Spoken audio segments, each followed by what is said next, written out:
الحمد لله القائل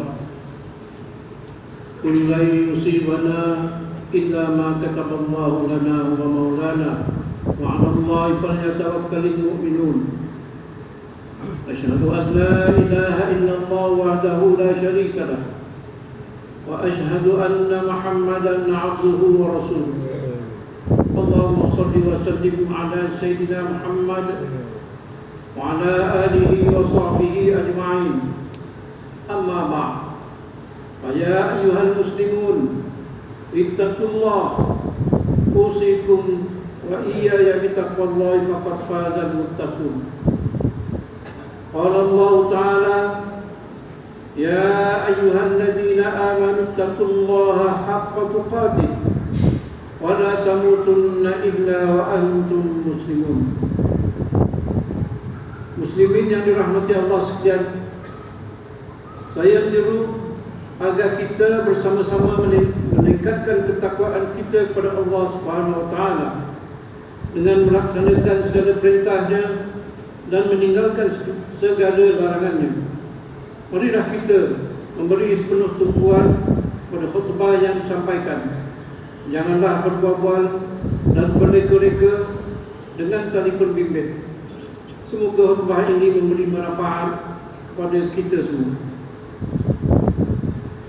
Mimbar Jumaat pada hari ini akan membicarakan khutbah yang bertajuk Ibrah dan pengajaran umat Palestin. Hadirin yang dirahmati Allah, berat mata memandang, berat lagi bahu memikul. Betapa besarnya ujian yang menimpa umat Palestin sukar untuk digambarkan. Penduduk Palestin telah lama hidup di bawah pendudukan Israel. Sepanjang kehidupan mereka, rakyat Palestin telah ditindas dan dizalimi dalam banyak aspek kehidupan, seperti kebebasan mereka untuk bergerak, hak untuk mencari rezeki, hak memiliki tanah dan rumah, rampasan dan pemusnahan harta, serta penempatan harap oleh Israel di bumi Palestin, khususnya di tebing barat dan Gaza, telah berlaku secara sistematik dan terancang. Namun begitu, dalam menyelami konflik tersebut terdapat ibrah dan pengajaran kepada umat Islam untuk melihat perkara tersebut dengan mendalam dan memahami hikmah di sebalik suatu kejadian. Berikut beberapa ibrah dan pengajaran yang dapat diambil daripada konflik yang berlaku di Palestin. Pertama, ibrah dan pengajaran utama atas pencerobohan yang berlaku di bumi Palestin ini adalah betapa perlunya umat Islam bersatu padu, bekerjasama, bermuafakat dan saling membantu antara satu sama lain. Kerana perpaduan itu membawa kekuatan, kemajuan dan keberkatan kepada umat Islam. Islam melarang umatnya dari berpecah belah, bersengketa, berseteru, kerana ia akan mengakibatkan kehancuran kepada suatu tamadun serta hilangnya jati diri umat Islam. Umat Islam perlu membina kekuatan untuk bersaing dari sudut fizikal, rohani, kemahiran, kekuatan ketenteraan, ekonomi, termasuk aspek sains dan penciptaan teknologi moden. Semua ini perlu dilakukan supaya umat Islam mempunyai kekuatan, maruah, harga diri dan dihormati kawan dan lawan tanpa bergantung pada dunia barat. Kesemua ini dapat dilaksanakan jika umat Islam bersatu padu dan berpegang teguh pada agama Allah dalam menghadapi pelbagai dugaan dan cabaran. Firman Allah SWT dalam surah Ali Imran ayat 103 yang bermaksud, dan berpegang teguhlah kamu sekalian kepada tali Allah, yaitu agama Islam, dan janganlah kamu bercerai-berai, dan kenanglah nikmat Allah pada kamu ketika kamu bermusuh-musuhan, yaitu semasa jahiliyah dahulu. Lalu Allah menyatukan di antara hati kamu sehingga kamu bersatu padu dengan nikmat Islam. Maka menjadilah kamu dengan nikmat Allah itu orang-orang Islam yang bersaudara. Kedua, Umat Islam hendaklah sentiasa bertawakal dan jangan sesekali berputus asa dari rahmat Allah. Firman Allah SWT dalam surah Az-Zumar ayat 53. A'udzubillahi minasyaitonir rajim. Qul ya ibadiyalladzina asrafu ala anfusihim la taqnatu min rahmatillah. Innallaha yaghfiru dzunuba jami'an. Innahu wal ghafurur rahim. Katakanlah wahai Muhammad, wahai hamba-hambaku yang telah melampaui batas terhadap diri mereka sendiri, yaitu dengan perbuatan-perbuatan maksiat, janganlah kamu berputus asa dari rahmat Allah, kerana sesungguhnya Allah mengampunkan segala dosa. Sesungguhnya Dialah Jua yang Maha Pengampun lagi Maha Mengasihani. Antara ibrah pengajaran besar yang dapat dicontohi daripada tragedi yang menimpa rakyat Palestin adalah sikap mereka yang benar-benar bertawakal kepada Allah dan menyerahkan segala urusan negara serta hidup mereka kepada Allah. Meskipun menghadapi dugaan yang maha hebat di dunia ini, rakyat Palestin terus tabah dan cekal berjuang dalam mempertahankan tanah air dan keluarga mereka, dan dalam masa yang sama berserah kepada Allah sepenuhnya untuk menentukan masa depan mereka. Mereka berhak mendapat keadilan dan hidup bebas di tanah air sendiri. Begitu juga dengan kesatuan ukhuwah yang utuh dipamerkan oleh umat Palestin. Meskipun terdapat perbezaan politik dalam kalangan rakyat Palestin, penindasan yang berterusan terhadap mereka menjadikan umat Palestin cekal, tabah dan terus bangkit melawan ketidakadilan yang mereka alami. 3. Kita rakyat Malaysia perlu bersyukur atas keamanan yang kita kecapi di negara kita selama ini. Seperti rakyat di negara-negara lain, rakyat Palestin juga mempunyai keinginan kepada keamanan dan mengimpikan sebuah negara yang berdaulat. Keinginan ini menjadi sumber motivasi kepada umat Palestin untuk terus nekat berjuang bagi mendapatkan sebuah negara yang merdeka dan berdaulat. 4. Ketahanan dan kekuatan rohani rakyat Palestin menunjukkan ketahanan yang luar biasa dalam menghadapi tentangan dan kesulitan dalam menghadapi kemarahan serangan musuh yang bertali arus.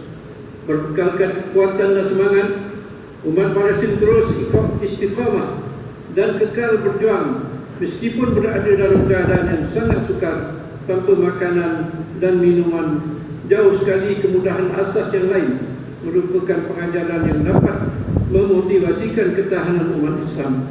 Ketahanan ini memerlukan keimanan yang tinggi, kepercayaan kepada kekuasaan Allah, kesabaran, daya ketahanan jiwa dan mental yang kuat, dan kesungguhan berjuang di jalan Allah.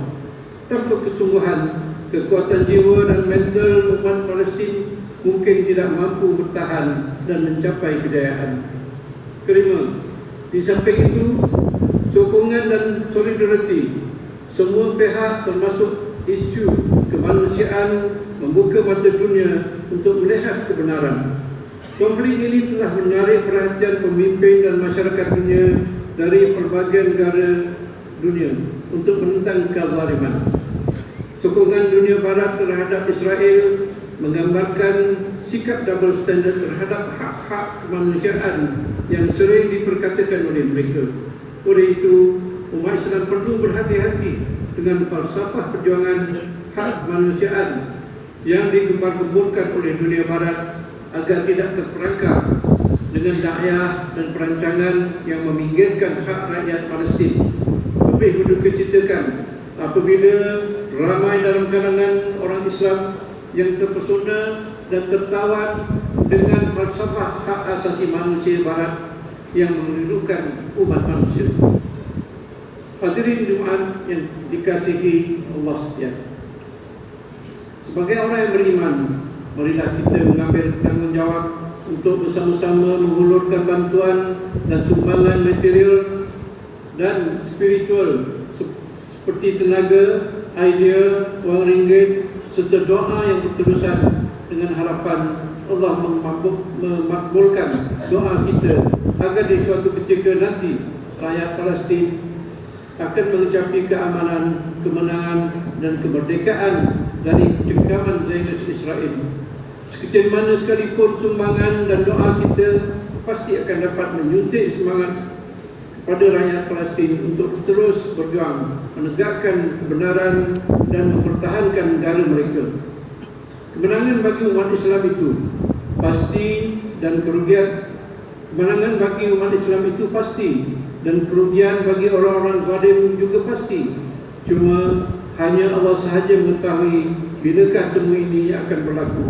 Sehubungan dengan itu, marilah kita bersama-sama berusaha untuk terus kekal istiqamah, berdoa dan bermunajat kepada Allah Subhanahu wa taala, memohon agar rakyat Palestin dikurniakan ketabahan, kesabaran dan kekuatan rohani bagi memperjuangkan tanah air mereka dari cengkaman kezaliman Zionis Israel. Hadis daripada Anas bin Malik radhiyallahu anhu bahawa Rasulullah SAW bersabda, unsur akhaka zaliman atau mazluman. Bermaksud, bantulah saudaramu yang zalim dan juga yang dizalimi. Hadis riwayat Al-Bukhari. Dalam hadis ini juga kita sedia maklum bahawa baginda Rasulullah SAW menyuruh kita membantu orang yang ditindas dan dizalimi. Kedua, menyebarluaskan berita kekejaman Zionis Israel di media-media sosial dan menentang dakwah dan berita palsu yang disebarkan oleh media-media pro-Israel yang menyembunyikan kebenaran yang sebenar. Ini kerana propaganda yang dimainkan oleh Zionis Israel menggambarkan seolah-olah mereka lah yang menjadi bangsa kezaliman. Sebagai umat Islam, kebenaran dan keadilan ini perlu diketengahkan, dan kebenaran inilah yang akan akhirnya diraih mengalahkan kebatilan.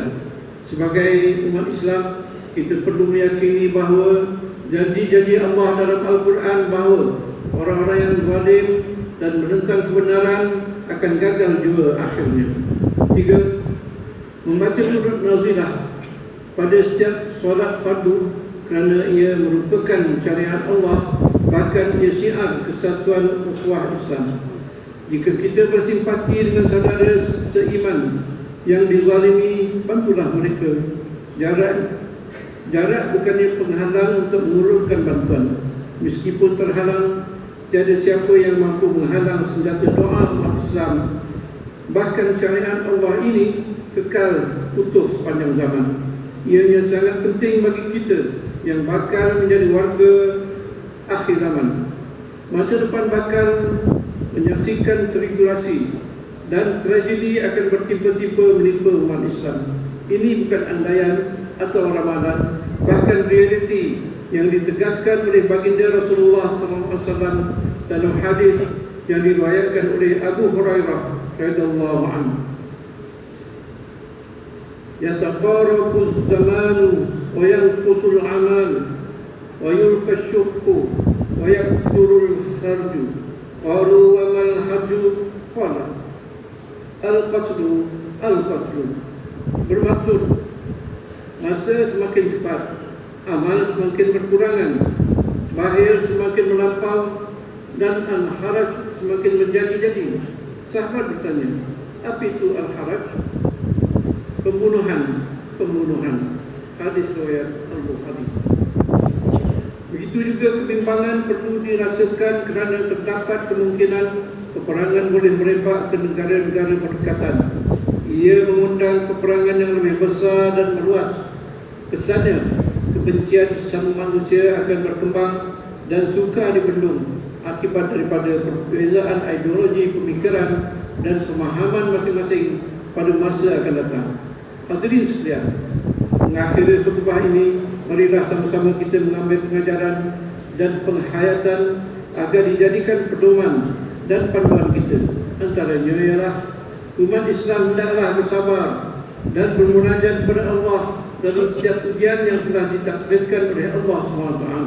Kedua, Kita hendaklah sedar bahawa rakyat Palestin telah lama hidup di bawah pendudukan Israel. Mereka ditindas dan dizalimi dalam banyak aspek kehidupan seperti kebebasan bergerak, mencari rezeki, hak memiliki tanah dan rumah. A'udzu billahi minasyaitonir rajim. Wa ma kana qawluhum illa an qalu rabbana ighfir lana dhunubana wa israfana fi amrina wa tsabbit aqdamana wansurna 'alal qaumil kafirin. Dan tidaklah ada yang mereka ucapkan, iaitu semasa berjuang, selain daripada berdoa dengan berkata, wahai Tuhan kami, ampunkanlah dosa-dosa kami dan perbuatan kami yang melampau dalam urusan kami, dan teguhkanlah tapak pendirian kami dalam perjuangan, dan tolonglah kami mencapai kemenangan terhadap kaum yang kafir. Surah Ali Imran ayat 147. Surah Allah. Barakallahu li wa lakum fil Qur'anil azim wa nafa'ani wa iyyakum bima fihi min al-ayati wa dzikril hakim wa taqabbal minni wa minkum tilawatahu innahu huwas samiul alim. Aqul qawli hadza wa astaghfirullahal azim li wa lakum wa lisairil muslimin wal muslimat fastaghfiruhu innahu huwal ghafurur rahim.